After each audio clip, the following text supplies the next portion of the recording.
everyone, and welcome to my review of Kakegurui Season 2. We previously took a look at Season 1, and it was a strange, if enjoyable, time. This season picks up after the last, admittedly with a slightly off-putting welcome in the form of a cold open episode, taking place in the middle of the first game of the season with no context as to how they got there.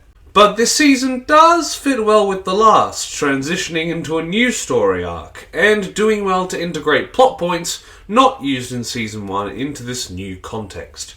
The show was once again adapted by Studio Mappa, that the series seems to be continuing with into the prequel show that I'm sure we will look at once it finishes airing later this year. Now with the groundwork covered, there isn't anything drastically different from last season I feel we need to touch on, other than once again we are watching the original dub, not the Sentai redub, because I have an irrational hatred of it. Why, you ask? I just told you it was irrational, how am I supposed to know? Maybe because it's an exercise in futility and redundancy.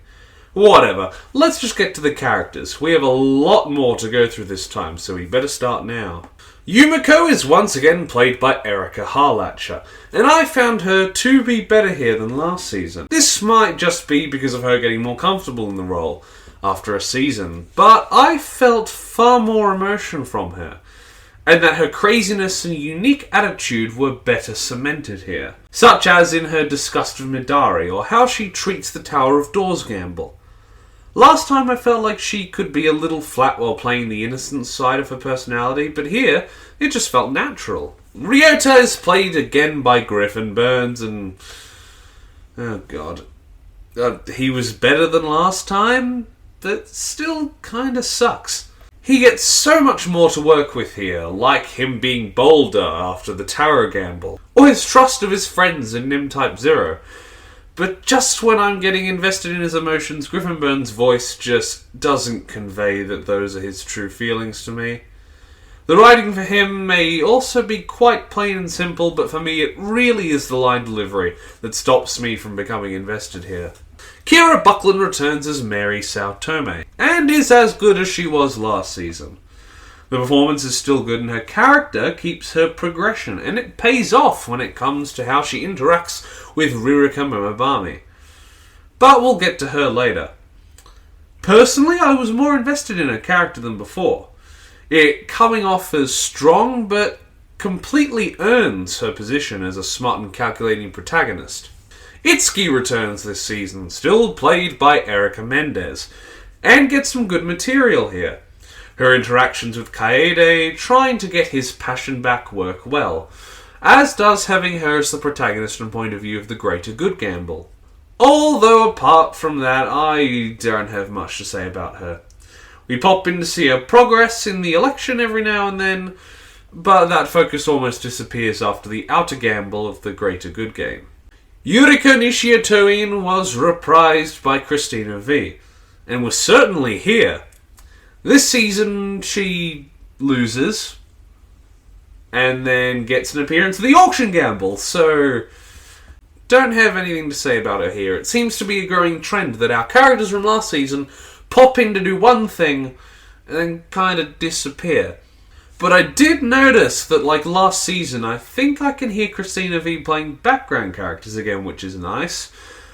But yeah, there isn't really much to comment when it comes to Yuriko. On the other hand, Yumemi Yumemite gets the focus on a gamble of her own, once again played by Faye Mata. Some interesting things are done with her character here, and even if the never meet your heroes trope can get a little overplayed and formulaic, thanks to the groundwork laid in the last season, the twist of her antagonist's identity does wonders for her character. Her evolution from how she was in the first season is great on its own in the station game. But much like Itsuki, seemingly disappears for the most part once the gamble is done, appearing even before Itsuki's focus, and I don't even think she appears at the end like Yuriko does. As said before, Kaede also returns, looking like an elderly, reprised by Christopher Nyosi. Man, that name really makes me hungry for some gnocchi. Kaede gets good focus in the greater good game, working off Itsuki well, and while doing it in a different way from last season. He does well off Yumiko as well, Although there is a bit between him being thrilled and comatose that is annoyingly prickish. But once he gets back into it, he's a joy to watch. But much like many other characters, I must again complain that he basically drops off the face of the earth after the previously stated game. Midori returns and certainly has more to do than some of the other council members. She is once again played by Sarah Williams. Appearing in the first and last gambles of the season, Midori is very much the same as she was last time. Her dynamic with Yumiko is the same, but no less enjoyable, and the animators are still intent on not making her attractive in these gambles. She worked well off both the first balmy antagonist of the season and the final contender, but I feel like on a rewatch, or if continued the same way in the next season, her dynamic with Yumiko might get a little old. But as for my viewing experience, she was fun while she was there. Sayaka is reprised by Erica Lynn Beck, and gets much more to do this season. Even a whole gamble from her point of view. Her relationship with the president and her stance with Yumiko are displayed to fantastic dramatic effect, greatly investing me for one. The foray into her mind as she travelled the Tower of Doors is also very interesting. A far superior experience when compared with Ryota's fight delivery or Itsuki's infatuation with Kaede. She's intelligent and strong-willed. I believe that if in the right environment, she could carry her own spin-off after seeing her display here. Much like Midori or Mary. Runa is played by Kaylee Mills again, and does about the same amount of things she did last time. No real improvement or lowering of standards. Here she deals for one game, has an annoying laugh, and calls people out on their shit in an interesting fashion. Exactly what she did last time. Yet showcased a little better here was the disparity between her two personalities. Her bubble and cheek, and her intimidating, rule-following yet tricky serious side. Although I would argue her organisation underlings presence felt better than hers. Ririka, once again played by the same actor as her sister, is used far better this season. Rather than an intimidating presence and focal point of a plot twist, she gets a lot of screen time with Mary, and is given a fair amount of time to flex both her manipulative side and the pure depth of her forethought, cornering our trio of main protagonists. In one instance. Although she doesn't take many actions as grand as this throughout the season, her set-up personality is used to good effect in interspersing scenes with her and Mary through the subsequent episodes to their deal. Her sister Kurari, on the other hand, is far too underused in this season. Played by Michelle Ruff, much as her sister. Her spot as overarching antagonist is replaced with the outsiders, the Barmy clans, leaving her in the dust. Sure, she gambles against others in a couple of quick scenes, and is the crux of the tower gamble, but apart from her appearance there, and her totally not gay moments with Sayaka, what else does she really do? Not much. Now we get to the first of our new antagonists, the Barmy clans, the first to feature being Erimi Mushibame, played by Lizzie Freeman, known for playing Trish Una from JoJo Part 5, or the ever-mid Chizuru Mizuhara from Rent-A-Girlfriend. That's right, I said it. She serves as the antagonist for the first game, having a great reactionary personality, much like Mary served for the start of the last season. A beacon of normalcy against the entrance of Yumiko and Midori's insanity. It's interesting that the disparity between the two could be so great when Irimi's family are known for their torture, coming across in the game itself. She was good as a short antagonist, but only appears as another one of the Barmies through the rest of the season. Next are the duo of Mio Inbami and Miri Jobami. Not to be confused with Jabami. Who are the two children of different branches who grew inseparable, able to communicate through the slightest of looks and twitches due to their families' insistence that they be apart. Mio was played by Maureen Price, known for playing Quinella in Sword Art Online, and multiple characters in Welcome to the Demon School Iruma-kun. Then Miri is played by what I think is pronounced as Gian Torado, known for playing Lila McCall in Code Geass Akito the Exiled, and Victoria Ivanova Serebrikov in the saga of Tanya the Evil and related shows. These two work well as unlikable yet relatable antagonists, using dirty tactics such as poisoning others and bartering antidote through gambling to get a leg up on the competition. Pretty despicable, right? Yet their backstories and synergy help keeping them grounded as characters rather than simple or plain antagonists. You can actually feel invested in their characters and failure, unlike Sumikawa Warakubami, who to me really feels like a 2D villain. Yes, haha, I know that's funny because it's an anime, but no pun intended. When she isn't being related off other characters, played by Dorothy Farn, known for playing Conan and many others in Naruto Shippuden, and the twins of the Five Witches in Sailor Moon S. She works great functionally, as said before, creating a great point for Yumemi's character to evolve and overcome. She's quite talented, both better at acting and singing than Yumemi, but removed from a connection to Yumemi is nothing but an antagonist with little to no depth, just working well as a plot device. The first of the Obami brothers is Rin Obami, played by Zack Aguilar, known for playing Tanjiro Kamado in Demon Slayer and Byleth from Fire Emblem. He doesn't get a game of his own really this season, but does give the audience a sense of superiority, as if he could be a real problem if gambling against later, but apart from that doesn't do much. Although he does seem to take the lead for the families in the final gamble of the season, Terano not present.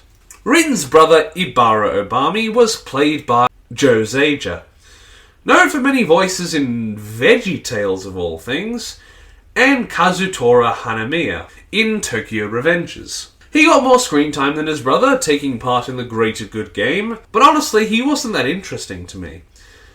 He's brash and kind of vulgar, so he can be chucklingly fun in his antics and attitude, but really didn't do anything for me.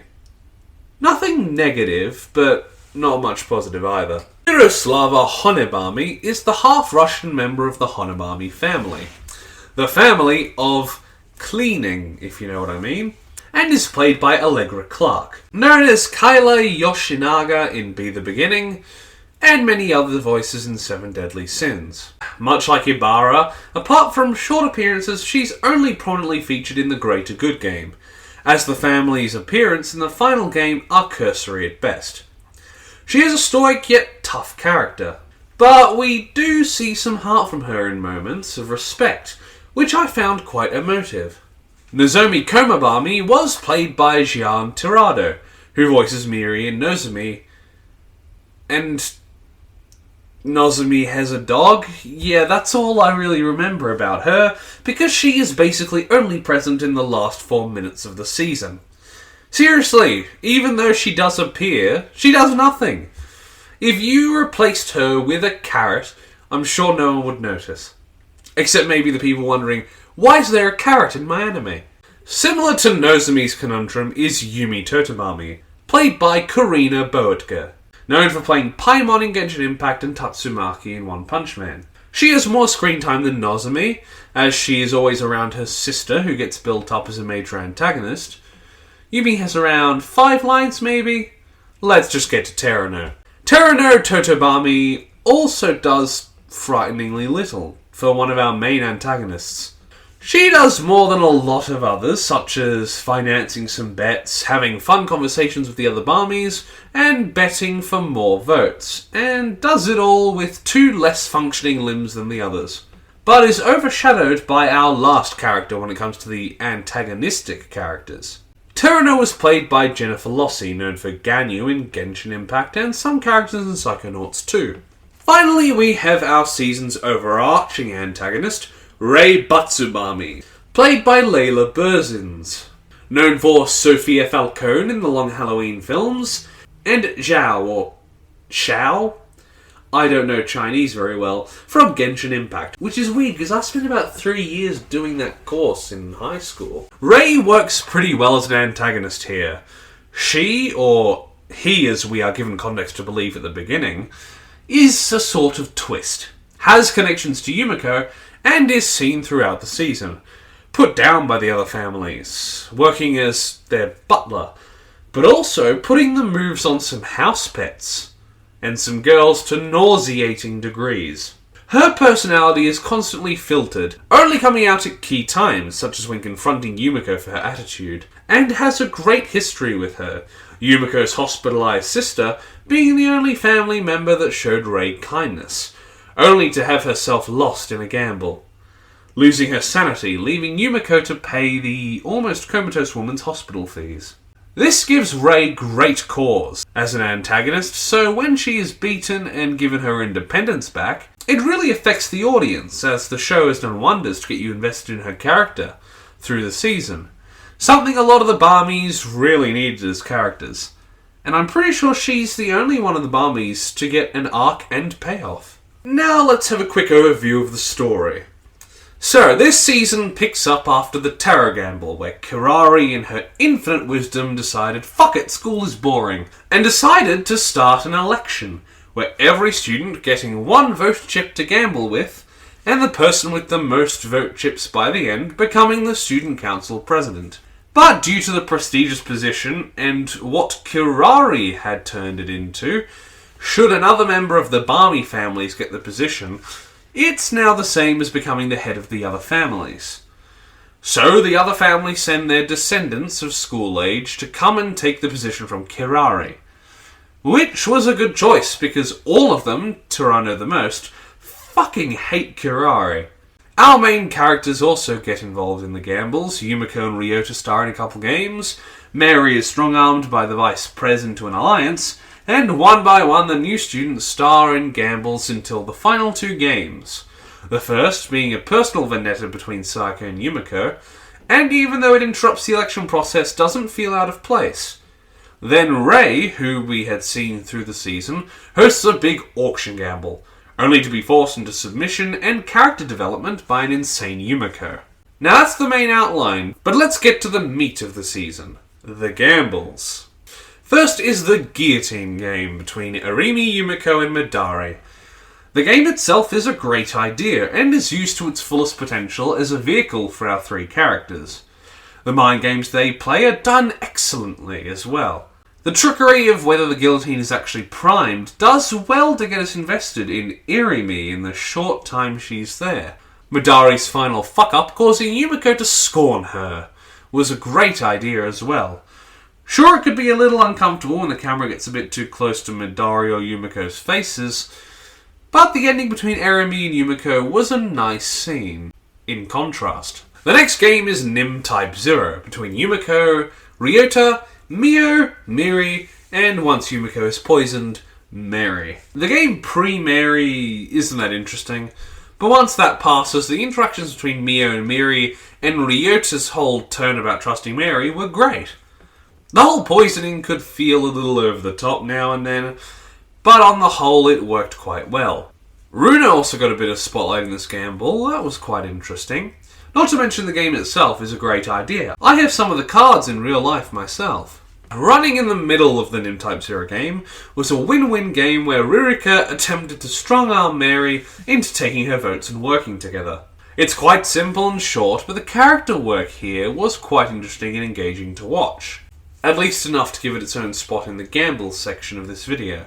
Next is the active station, whatever that means, between Yumiko, Yumemi, and Sumika. The game itself in design and way of pushing our characters was pretty good, although the characters in it aren't my favourites. And I have trouble differentiating some of the mini-games here from the ones in last season's Idle game, considering how similar they feel. To be honest, this is probably the proper game that I have the least to talk about.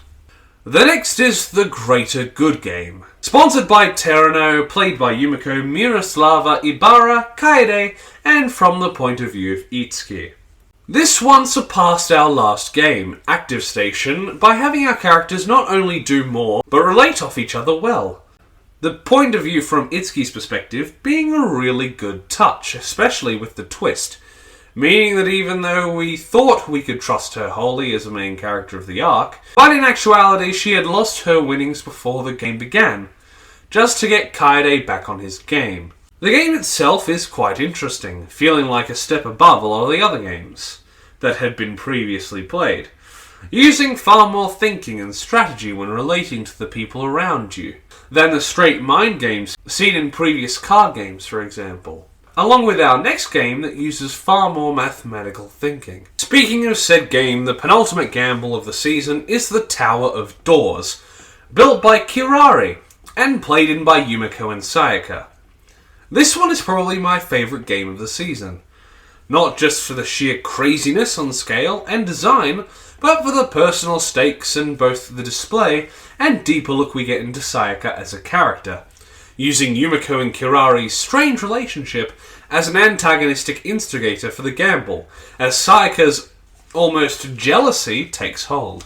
She uses the excuse of the downfall of what Kirari built as her reasoning, but we know Kirari doesn't care about that, or she wouldn't have had the devouring families arrive at the school in the first place. So what this in reality is a way to get her revenge on the girl getting all her bae's attention. The gamble itself does far more for Sayaka's character, not only with flashbacks and the character's thoughts, things we commonly see from our POV character's perspective, but her way of thinking and how this clashes between Yumiko and Kirari's style, since as we see, Sayaka runs on numbers and logic, whereas Yumiko and Kirari, it's all about the gamble. They know the probability, but instead choose what they would enjoy the most, or what would interest them the most. Instead, Sayaka, playing the game and makes logical assumptions, being her downfall, as a move Yumiko made at the start of the game that seemed completely illogical, proved to be the key to her victory. The ending reveal was pretty good, but I feel like the whole workaround that Kirari pulls to basically have no consequence from the game felt kind of bullshit, with even Yumiko not really caring. But apart from that, it may have been my favourite of the season. The final gamble, held in the final episode, being a non-canon gamble to the manga, much like the final gamble of last season, since I believe that Rei is an anime-only character, this means that the 100 vote auction, played between Rei and most of the other characters, is an anime exclusive. And I think it's a great inclusion, creating a nice arc and bookend for the season, much like how the tarot card game did for last season, making the seasons feel secluded rather than just more of the same show, giving them more identity without ruining the cohesion of the ongoing show. Rei runs the gamble against the devouring families Yumiko, Mary Rika, Ryota, Midari, and Yuriko. The gamble itself is a little simple, and without the character interactions would be quite boring, as it would feel like they were just running downhill with Rei stealing their votes. As every time they put in over 100 votes, the excess just goes to Rei, increasing her votes. This is when Yumiko finally starts to make a move, and communicates to the balmy families, eventually taking Rei for a fool as they steal 100 vote lumps at 1 vote apiece. Although it's said that Rei can leave at any time, and why she doesn't hear, I'm just kinda confused. It certainly is satisfying seeing the antagonists that have been built up all season be swindled like this. But this is when the final gamble comes in. Throwing everyone else out of the picture, Yumiko and Rei start getting heated and agree to one final gamble in way of a coin flip. The gamble ends with Yumiko winning. What did you expect? But Rei does get the chance to become a Barmy again, free from the servitude we had seen her in through the season, which is a pretty good way to see our antagonist redeemed in a sense. Now to the animation. The animation this season was much like the last, but was suitably improved as this season was released 2 years after the first. But we also need to revisit the common themes that we did last time, such as the thrilled faces.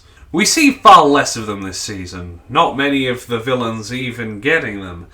But for what we do get, they are quite well done. As well as the facial expressions in general, such as whenever Yumiko has to deal with Midari.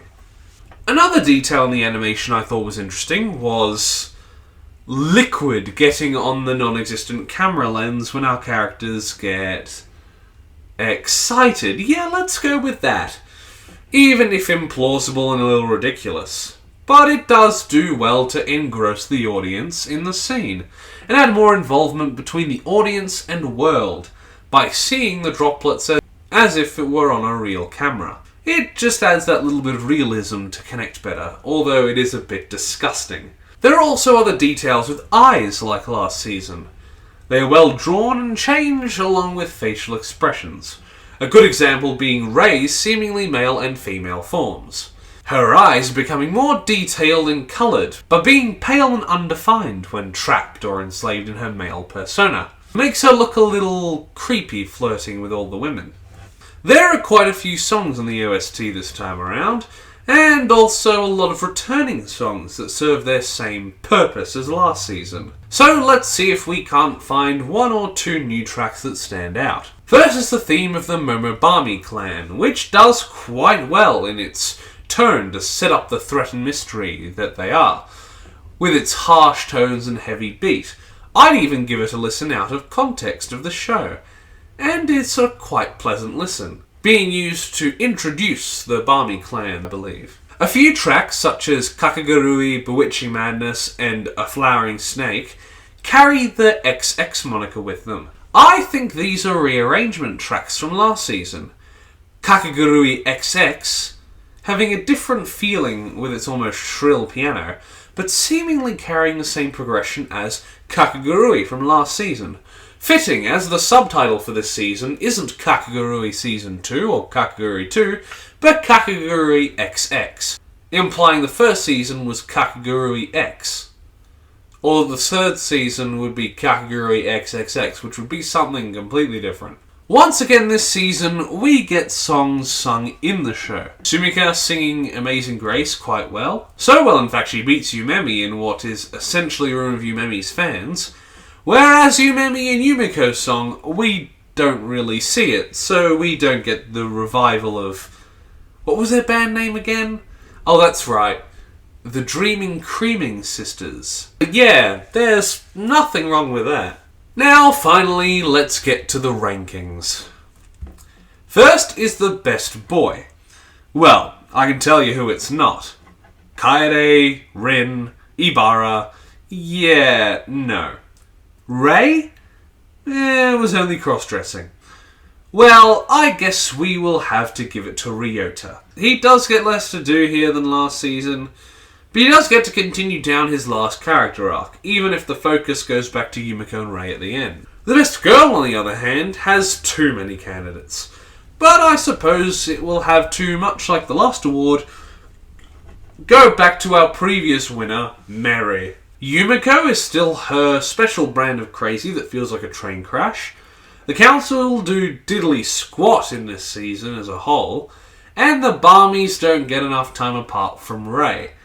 But her character arc is built up in such a way that I can't really call her the best anything. So Mary gets the award, continuing her character growth and getting that great game working with Ryota. God, it sucks to repeat our awards like this, but we don't really have a choice this time around. Now, for the best episodes in this one... for the best episode, I would probably split the award between two. The first and the last. The first does a wonderful job at continuing the tone of the show, but also reminding us of the core elements of the characters, meaning this works as a lead-in to Season 2, whether you watch this directly after last season or with a large amount of time between your two watches.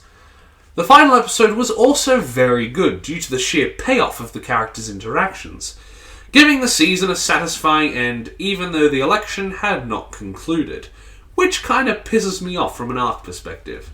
This season's opening is Kono Yubi Tomare by Juna, and is pretty good. I love the song and think it fits well tonally.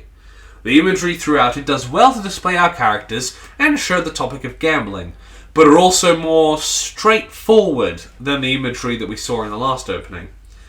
I'll give it an 8 out of 10. The ending is Algebra by D-Selections, continuing their theme of spelling their song title stupidly. Now, this is in much the same vein as the last ending, with the psychedelic semi-sexual imagery. But I feel like it is a little disjointed. One half in the forest, which is pretty good, showing Yumiko, Kirari and Mary and symbolism here and there, but the second half tries to do the last opening again, but more psychedelic, and is just kind of boring. I do think the song is decent, not something I download onto my phone, but it works to end the program. And on another improvement from last time, it doesn't jump scare you with titties like the last one did. I'll give it a 5.5 out of 10. In conclusion, this season is pretty good. It works both as a great piece of media on its own, but as a season 2, it does fantastically to build upon the characters and themes started in last season, even if it can feel a little disjointed with its character placement. Its additions, such as new characters, were great for what they were, but some needed more time to grow. Although I feel like Ray's arc did pay off better and took a step up from last season. This season also had some of the best games. The M-Type Zero was tense, the Tower of Doors was amazing in execution and idea, and the final gamble did wonders for our characters, bar Kirari and Terrano. I'll give this season Kakegurui XX, a step up from last season, as 7.5. Although rounding up to an 8 on my anime list, as they don't do points. And on the rewatchability scale, I feel like this season was far more tightly knit when it comes to characters, really needing a rewatch of Season 1 along with it, when thinking on the rewatchability rating. So I'll give it just enough leeway for a smooth ride. Thank you everybody so much for watching this review. I was a little sick last week, so I didn't really upload anything, but hopefully I should be fully into the routine again. Still feeling a little iffy this week, but hopefully we'll be back to full condition next time. Please like the video if you liked it, consider subscribing to the channel if you want, and comment down below if you wish, writing about this video or anything you want to see me cover in the future. Once again, thank you for watching, and I will see you in the next video. Bye! Toast. A little piece of toast, because there's so much to choose from. There's brown bread, white bread, all sorts of wholemeal bread. It comes in funny packages with writing on the side.